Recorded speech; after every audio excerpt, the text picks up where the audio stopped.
Cabin mate 24 hours study hall and work space mobile app download చేసుకుని ఇప్పుడే మీ cabin book చేసుకోండి.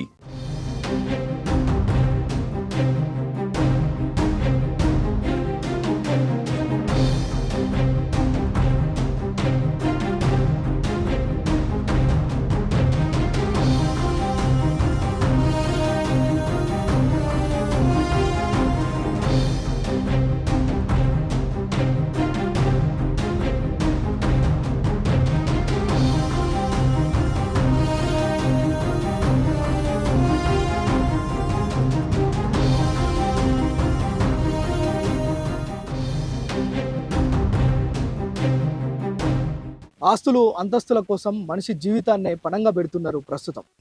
ఒక సవతి తల్లి తన బిడ్డకు పెళ్లికి సంబంధం కుదిరినాక కూడా తన ఆస్తిని కట్నంగా ఇవ్వాల్సి వస్తుందనే ఒక దురాశతో తన బిడ్డనే చంపి పాతిపెట్టిన సంఘటన మేడ్చల్ మల్కాజ్గిరి పరిధిలో చోటు చేసుకుంది. ఒకసారి వివరాల్లోకి వెళ్దాం. ఇంత దుర్మార్గమైన సంఘటన అంటే, వివాహం కుదిరిన సంతోషంలో బిడ్డ ఉండగా ఆస్తిని చేజిక్కించుకునేందుకు తల్లి తన మర్ది స్నేహితులతో కలిసి బిడ్డకు ఉరేసి చంపి గోతిలో పాతిపెట్టిన దారుణమైన సంఘటన ఇది. మేడ్చల్ మల్కాజ్గిరి పరిధిలో ఉన్న బోడుప్పల్ శ్రీ లక్ష్మీనగర్కు చెందిన పీనా నాయక్ అనే వ్యక్తి రెండో భార్యగా లలితను చేసుకున్నాడు. అయితే 30 ఏళ్ల క్రితమే పీనా నాయక్ తమ దూరపు బంధువులతో వివాహం కాగా వారికి మనస్పర్ధలు వచ్చి దూరం అయ్యారు. అయితే వారికి మొదటి భార్యకే ఒక బాబు ఒక పాప, ఇద్దరు సంతానం ఉండగా బాబుని మొదటి భార్య దగ్గరే ఉంచిన పీనా నాయక్ కుమార్తెను మాత్రం తన దగ్గర ఉంచుకుంటున్న ప్రస్తుతం ఆమె బిఎస్సి నర్సింగ్ పూర్తి చేసి ప్రైవేట్గా ఉద్యోగం చేస్తుంది. అయితే తన బిడ్డ మహేశ్వర్కి లాంఛనంగా వివాహం చేయాలని తండ్రి పీనా నాయక్ భావించి తనకు వివాహం నిశ్చయం చేసిండు. అల్లుడికి ఇచ్చేందుకు బోడుప్పల్లో ఉన్న తన ఇంటిని కట్నం కింద ఇస్తామని మాట్లాడుకున్నారు. అనుకున్నదే తడవుగా పనులు చకచక చేసుకుంటున్న క్రమంలో ఈ ఇంటిపైన సవితి తల్లి లలితకు మాత్రం కన్నుబడింది. ఈ ఇంటిని ఎట్లయినా మొదటి భార్య కూతురైన మహేశ్వర్కి ఇవ్వొద్దు కట్నం కింద అనే ఒక దురాలోచన మైండ్లో పడింది. మైండ్లో పడడమే ఆలస్యం దీనికి ఇంటిని ఏ విధంగా చేజిక్కించుకోవాలనే ఆ యొక్క సన్నాహాలు చేస్తున్న నేపథ్యంలో తన మరిది అయిన రవి సిఆర్పిఎఫ్ జవాన్గా పనిచేస్తున్నాడు. తనకి ఫోన్ చేసి ఎలా చేసైనా ఆ ఇంటిని దక్కించుకోవాలని తనకు చెప్పడంతో అతను ఒక వ్యూహరచన చేసిండు. అమ్మాయిని చంపేస్తేనే ఆస్తి నీకు వస్తుందనే ఒక దుర్మార్గమైన ఆలోచనను వదినకిచ్చిండు. అనుకున్నదే తడవుగా ప్రతిరోజు మాదిరిగానే హీనా నాయక్ డిసెంబర్ మాసంలో ఉద్యోగానికి వెళ్ళిండు ఉస్మానియా యూనివర్సిటీకి. సో ఇక అతను వెళ్ళగానే అదును చూసింది మహేశ్వరిని మట్టు పెట్టాలని చూసింది తల్లి లలిత. వెంటనే మరిది రవికి అదేవిధంగా అతని స్నేహితుడికి ఫోన్ చేసి హైదరాబాద్ పిలిపించుకుంది. ఇంట్లో ఉన్న తన బిడ్డను చున్నీతో ఉరివేసి ముగ్గురు కలిసి హత్య చేసిరు.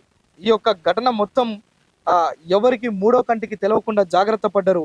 ఇది ఎవరికి కూడా తెలియదు అనే ఒక ఆనందాన్ని కూడా వారు ఎంజాయ్ చేసిన పరిస్థితి. కానీ డ్యూటీ నుంచి వచ్చిన హీనా నాయక్ కూతురు గురించి ఆరా తీసిండు. ఏది తన కూతురు ఎటెళ్ళింది అని అడిగితే తాను ఇష్టం లేని పెళ్లి చేస్తున్నావు, తను ఎవరితోనో లేచిపోయింది అని అతన్ని కూడా నమ్మించే ప్రయత్నం చేసింది లలిత.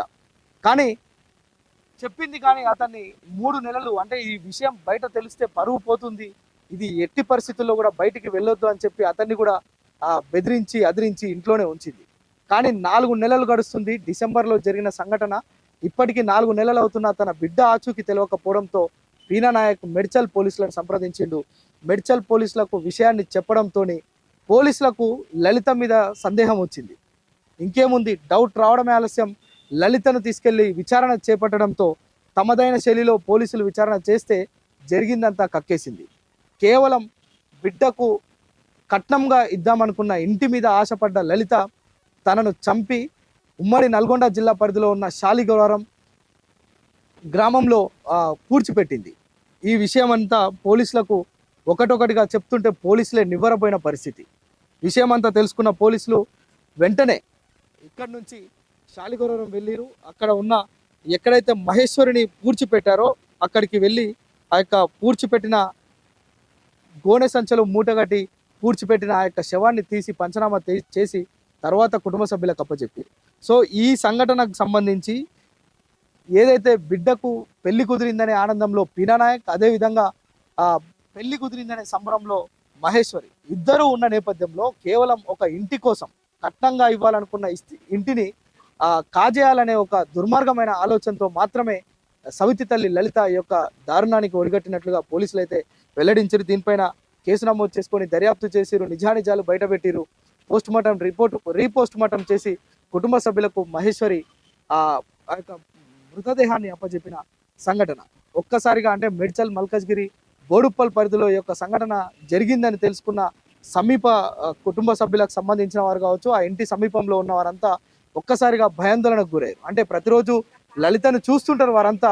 ఒక్కసారిగా ఈ యొక్క ఘటన చోటు చేసుకోవడంతో వారంతా ఉలిక్కిపడ్డ సందర్భం ఇక్కడ చోటు చేసుకుంది. సుమన్ టీవీలో మీ పర్సనల్ అండ్ బిజినెస్ ప్రమోషన్స్ కోసం కింది నెంబర్కి కాంటాక్ట్ చేయండి.